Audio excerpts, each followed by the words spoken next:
یہ تھوڑی سی نا نیگیٹو پوائنٹ آف ویو سے آپ بات کو لے کے جا رہے ہیں. مسئلہ یہ ہے کہ اس میں اگر تو وہ مس لیڈ کر رہا ہے، ٹھیک ہے نا، تو لیکن جو استھیٹکس ہیں، ہم چونکہ بات کر رہے ہیں جمالیات کی، تو استھیٹکس جو ہے نا، یہ میں سمجھتا ہوں کہ ہم نے بھی شاید سائنس نے بھی ڈسکور نہیں کیا. ہو سکتا ہے ہمارے جو پلانٹ میٹس ہیں، جو ہماری وائلڈ لائف ہے، جو ہمارے ساتھ رہ رہی ہے، جس کے ساتھ ہم بھی ان کی بھی استھیٹکس تو ہیں. وہ تو اگر بہت غور کریں تو ان کی بھی ایک پسند ناپسند ہے، لیکن کس حد تک انسان کے البتہ جو استھیٹکس کی جو دنیا ہے، جمالیات کی دنیا ہے، وہ بڑی کمپلیکسڈ بھی ہے، بہت وائٹ بھی ہے، اس کا کینوس بہت وسیع ہے. تو یہ جو آرٹ فارمز ہیں، جو آرٹسٹ ہے، وہ چونکہ استھیٹکس کو ایکسپلائٹ کرتا ہے، تو استھیٹکس تو کبھی بھی مس لیڈنگ یا نیگیٹو نہیں ہو سکتی. وہ تو سب کی اپنی اپنی ہیں، اور آپ اس میں شیئر کر رہے ہیں، اس میں کنٹریبیوٹ کر رہے ہیں، یا آپ نے بھی اپنی ایک بالکل ایسے جیسے کسی آرٹ گیلری میں آپ بھی اپنی ایک تصویر بنا کے لگا دیں. تو اس طرح ہم کوشش کرتے ہیں.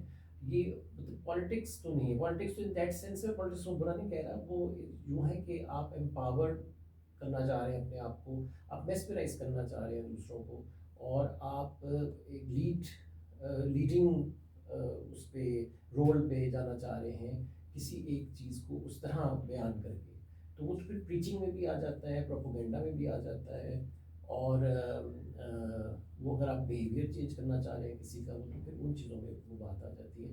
لیکن ایک فنکار تو جو ہوتا ہے، وہ تو صرف نا جمالیات میں اور خوبصورتی میں ایڈ کرنا چاہ رہا ہوتا ہے. اس کا یہ کام، اس کا اس نے کراؤڈ کو تو کہیں نہیں لے کے جانا. یعنی آپ کے جواب سے مجھے یہ جو ماخذ کیا وہ یہ ہے کہ آرٹ جو ہے وہ وسعت دیتا ہے معنی کو، اور یہ اس فنکار پہ منحصر ہوتا ہے کہ وہ اس کو ایک آنگن میں سمو دے، یا اس کو پوری گلوبل میں جو ہے اس کو اس کا گلوبلی اس کو ایسے معنی پہنا دے کہ پوری دنیا جو ہے اس سے ایک جدید اور ایک کنٹمپریری اور بڑی کرنٹ چیز وہ لے سکے. یہ بہت بڑی. اور یہ میں نے سوال اس لیے کیا جب آپ نے کمپلیکیٹڈ کی بات کی. عرفان، آپ کی افسانے جو ہیں 2 کتابیں آپ کی آ چکی ہیں، اس میں آپ نے یہ کر کے دکھایا ہے آرٹ کے لیول کے اوپر کہ آپ نے اپنا پوائنٹ آف ویو، آپ نے کسی کی پرواہ نہیں کی ہے. صحیح، ٹھیک ہے نا. مثلا آپ نے لگی لپٹی نہیں رکھی کہ یار یہاں میرا کاری جو ہے وہ اس کو برا لگے گا، یا اس کے کیا معنی ہیں، یا اس کا کیا بلیو ہے. لیکن آپ نے اپنی بات، اپنا معافی ضمیر بالکل کھلے، وسیع تر جمالیاتی حوالے سے بھی اور نظریاتی حوالے سے بھی وہ آپ نے اس میں سمویا ہے. اور کئی لیول پہ جا کے آپ کاری کے ساتھ جو ہے وہ جڑتے بھی ہیں، اور کئی کاری کو آپ سے آپ کی انگلی چھڑانی بھی پڑتی ہے آپ سے، اور وہ اس لیول پہ واپس بھی جانا چاہتا ہے، یا تھوڑی دیر کے لیے وہ آپ سے جدا ہو جاتا ہے اور پھر آگے مطلب سگنل کراس کر کے پھر آپ سے چلے گا. اچھا، آپ کی یہ سوال دوسرا یہ، اور یہ آرٹ کی بات ہے، ایک فنکار کی بات ہے کہ وہ کہتا ہے کہ یہ واز ہے تو یا بلی کا بچہ ہے تو وہ پروف کرتا ہے، اور یہ آپ نے اس میں اپنا لوہا منوایا بھی. آپ کی افسانے جو 2 کتابیں آئیں کہ افسانے مجموع، ان میں عنوان بڑے دلچسپ ہیں، اور وہ آپ نے یہ ایک نیا رنگ دیا ہے کہ وہ افسانہ نہیں ہے اس کی. یہ کیا ہے اس حوالے سے؟ نہیں، وہ افسانہ نہیں، میں سمجھا نہیں. نام جو آپ رکھتے ہیں، کنٹرول روم آپ نے رکھا، کنٹرول روم کا اندر افسانہ نہیں ہے اس حوالے سے. اچھا، کتاب کا جو عنوان جو ہے صحیح مطلب روٹین میں تو ہوتا یہی ہے کہ ایک افسانے کے بیس سے. اچھا، یہ کریڈٹ تو جاتا ہے میرے پبلشر کو. وہ اپنا امجد سلیم جو ہے سانچ پبلیشن، جنہوں نے میری 2 کتابیں پبلش کی ہیں، یہ ان کا آئیڈیا تھا کہ جیسے میرے افسانے کا نام پیر تھا، تو انہوں نے کہا جی پاؤں رکھ لیتے ہیں. اب یہ جیسے دوسری کتاب ہے وہ آف ایئر ہے افسانے کا نام، تو اس میں کنٹرول روم کا تذکرہ آتا ہے، تو انہوں نے کہا یہ اس کا ٹائٹل کنٹرول روم رکھ لیتے ہیں. یہ میرا خیال تجربہ دلچسپ رہا، انٹرسٹنگ رہا. تو یہ تو مجھے امجد سلیم نے یہ مشورہ دیا تھا. لیکن وہ قاری تو جو ہے وہ افسانہ ڈھونڈتا پھرتا ہے کہ یار وہ اچھا یہ کہنا اچھا کہ جی یہ کنٹرول روم والا جو افسانہ اچھا تو اس وہ میں کہاں یا تو ہے؟ مس ہو گیا ہے اچھا یا رہ گیا ہے. اچھا اچھا لیکن یہ آرٹسٹک حوالے سے وہ ایک ٹرک تو ٹھیک ہے، ہاں لیکن وہ کہتے ہیں یا تو مثلا ایک قاری کے لیے تو یہ ہوگا نا کہ وہ پہلے کنٹرول روم کے پہ جائے گا کہ یار صحیح یہ افسانہ جو ہے اس کو عنوان دیا گیا ہے، تو آئیں پہلے یہ پڑھتے ہیں کہ یہ ہاں کیا ہے. اچھا مطلب اس میں یہ ہوتا ہے وہ آپ کی ہی سوال میں یہ جواب بھی ہے کہ بات میں کہ اس میں یہ ہو جاتا ہے کہ آپ جیسے خود سے کوئی ایک آرٹسٹ خود تو نہیں کہہ سکتا کہ میرا لیڈنگ یا نمائندہ ہے جی درست. یہ میرا میری کہانی، اس میں پھر یہ بلکہ مس گائیڈنس ہو جاتی ہے کہ ریڈر یہ سمجھتا ہے کہ جی وہ سب سے بہترین افسانہ ہوگا اسی لیے اس پہ نام اس رکھا پہ ہے. نام رکھا ہے نا، یا یہی ایک واحد افسانہ ہے جو وجہ شہرت ہے یا یہ لوگوں نے پسند کیا ہوا ہے تو اس کا فیڈ بیک اچھا ہے، تو پھر وہ اس کو تو ہم کیوں یہ فیصلہ خود دیں نا، یہ تو قاری پہ چھوڑنا چاہیے نا کہ وہ دے. اور آپ دیکھیں تو یہ دونوں جو عنوانات ہیں کتابوں کے وہ اس میں مل جاتے ہیں کتاب میں، ہاں جی ہیں وہ تو ہے. تو مل جاتے ہیں نا، تو وہ اشارہ تو ہو جاتا ہے. تو اچھا اس سے پہلے آپ نے جو سوال کیا تھا اس کا میں جواب دوں. آپ نے کہا کہ آپ نے کوئی لگی لٹھی بات نہیں رکھی اور آپ نے رسپیکٹیو آف اپنی آڈینس کو یا اپنے قاری کی جو ہے نا کوڈ آف ایتھکس جو ہے یا اس کی جو بھی واٹ ایور آپ کسی بھی حوالے سے اس کو جج کر لیں، تو اس میں وہ آپ نے بڑی کھل کے بات کی ہے اور آپ کسی سے ڈرے نہیں آپ کہنا چاہ رہے ہیں. دیکھیں میں یہ سمجھتا ہوں کہ کسی بھی آرٹسٹ کے لیے کسی بھی فنکار کے لیے جو بیسیکلی اس نے کرنا کیا ہوتا ہے، اس نے ایکسپلور کرنا ہوتا ہے زندگی کو اور یہ جتنے بھی سوال ہیں ان کو اٹھانا ہوتا ہے. جواب تو ہمیں نہیں ملتا تو ان سوالات کی طرف اشارہ کرنا ہوتا ہے، اس تجسس کو، اس کیوروسٹی کو، اس مسٹری جو ہوتی ہے وہ پرابلم تو نہیں ہوتا جو سالو ہو جائے نا، مسٹری ہوتی ہے جس کے ساتھ آپ نے you have to learn to live with it, آپ نے اس کے ساتھ رہنا ہے. تو یہ جو پراسراریت ہے ہمارے وجود کی، ہماری ایگزسٹنس کی، اس ذات اور کائنات کا جو ریلیشن شپ ہے، یہ جو سوال ہیں کہ کی جانا میں کون اور میں کہاں جا رہا ہوں، تو ایکچولی تو جو آرٹ ہے وہ اس چیز کے ساتھ کھیلتا ہے. تو اس میں سب سے بڑا جو سبجیکٹ ہے وہ خود بھی تو ہوتا ہے. جیسے میڈیکل کالج میں جب وہ لیبس میں تجربے کیے جاتے ہیں یا اسٹوڈنٹس کو سکھایا سمجھایا جاتا ہے، تو وہاں پہ وہ تھوڑا سا ان ہیومن بھی ہے کہ وہ انسانوں کو ہی سبجیکٹ بناتے ہیں.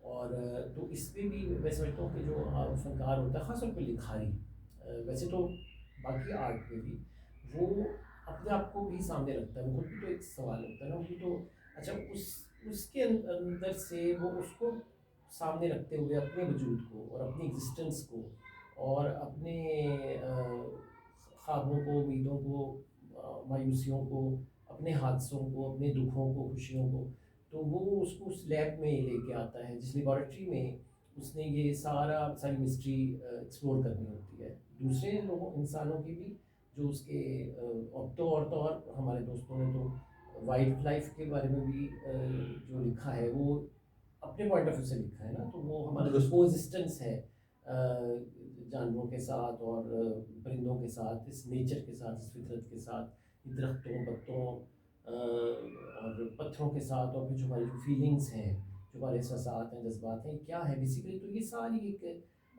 اس کا سوال ہے. تو ہم اس لیبارٹری میں ہم خود بھی ہیں، تو اس لیے اس میں آپ کی لفظ اچھا یوز کیا، دیانتداری کے ساتھ آپ نے کام کرنا ہوتا ہے اور تبھی تو لوگ ریلیٹ کر سکتے ہیں نا. اور میں سمجھتا ہوں کہ یہ اب تک بھی ہم نے بھی جن کا کام دیکھیں، جو لکھا ہوا لفظ ہوتا ہے اس کا قاری کہیں نہ کہیں کبھی نہ کبھی کوئی ہے بیٹھا ہو، بھلے 100 سال بعد اگر زندہ رہتی ہے آپ کی چیز، یا 10 سال بعد 5 منٹ کے بعد بھی وہ اس تک پہنچ سکتی ہے، اور وہ کتنے میل دور ہو. اب تو خیر گلوبل ہو چکی ہے، اتنی انٹر کنیکٹیوٹی ہے زندگی میں، اور خاص طور پہ اس وائرس نے تو ثابت کر دیا ہے کہ ہم کتنے انٹر کنیکٹیڈ ہیں.